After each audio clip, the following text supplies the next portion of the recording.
Smell that?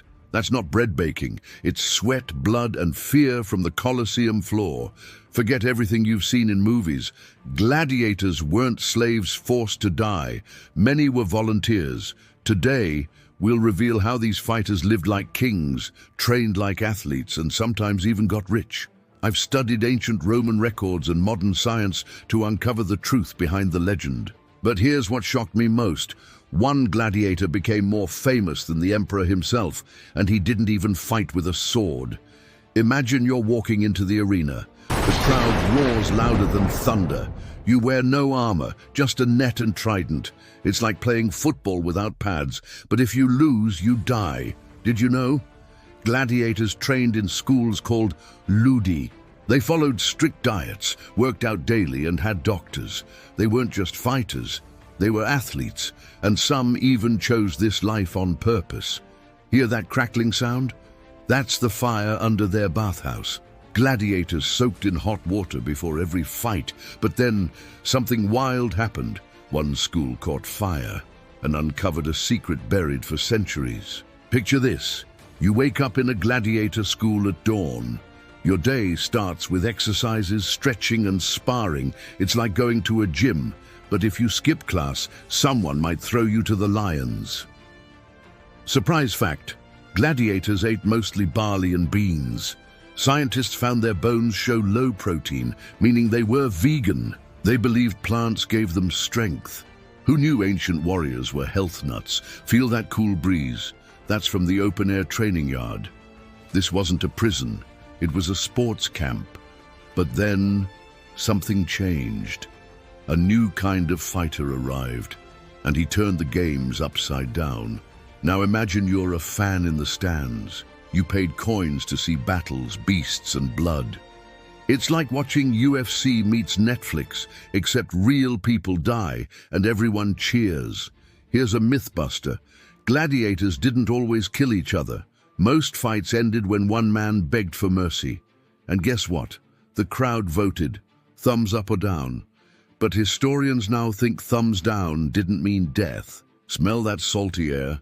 That's from the sea battle reenactments held in flooded arenas. Yes, they built fake oceans.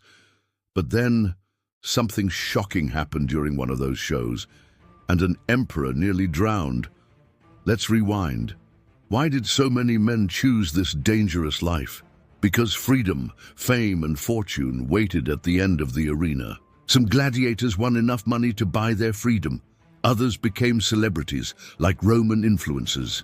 One named Flamma fought over 30 times and was offered freedom 4 times and said no. Can you believe that? See that statue?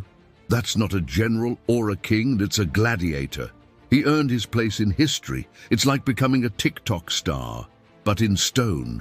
But then, something strange happened after his death. His grave was sealed with a curse. You might think gladiators were all muscle and no brain, but they were smart business people. They signed contracts, negotiated prize money, and even had fans cheering their names. They used tactics like modern MMA fighters, dodging, feinting, and waiting for the perfect moment to strike. And get this, some wore armor made of bronze and leather, not just random junk. Listen closely. That clanging noise, that's swords hitting shields. But not all battles were fair. But then, a hidden rule changed everything and saved lives. Gladiator fights weren't just entertainment, they were political tools. Emperors used them to distract the public from food shortages and taxes. Think of it like streaming drama series, only instead of binge-watching, Romans binged on violence. But unlike today's shows, the actors really died. Smell that fishy stink? That's garum, a sauce made from old, smelly fish. Gladiators drank it for energy. But then a new enemy showed up and brought something far worse than death. What if I told you women also fought as gladiators? Yes, Roman women stepped into the arena, and audiences loved them. They faced off with dwarves, animals, and even other women. History forgot them until archaeologists found a female skeleton with healed sword wounds. Hear that gasp? That's the crowd seeing a woman win a match. She raised her arm in victory, and the emperor stood up. But then, laws were passed banning female gladiators, and the games started changing forever. By the time the empire fell, gladiator games had become too expensive and too bloody. So emperors banned them, not because they were cruel, but because they couldn't afford them. Imagine that. Wars and inflation killed the games, not morals. Even the Colosseum fell silent, becoming a stone graveyard of forgotten heroes. Feel that echo? That's the wind blowing through the empty arena. No more cheers, no more battles. But then, a discovery in 2008 changed everything. Archaeologists dug beneath the Colosseum and found a network of tunnels, lifts, and trapdoors. These machines brought wild animals and scenery into the arena, like stage magic on steroids. One trapdoor still had chains attached. It lifted a tiger into the arena, right where thousands watched. But then, researchers realized something terrifying. The games were more violent than anyone imagined. Look at that carving. That's not just art. It's a map of how gladiators died. Every mark tells a story. And now we remember them not just as fighters, but as people. Next time you watch a movie about Rome, ask yourself, was it really about glory or survival? Hit subscribe now and drop a comment.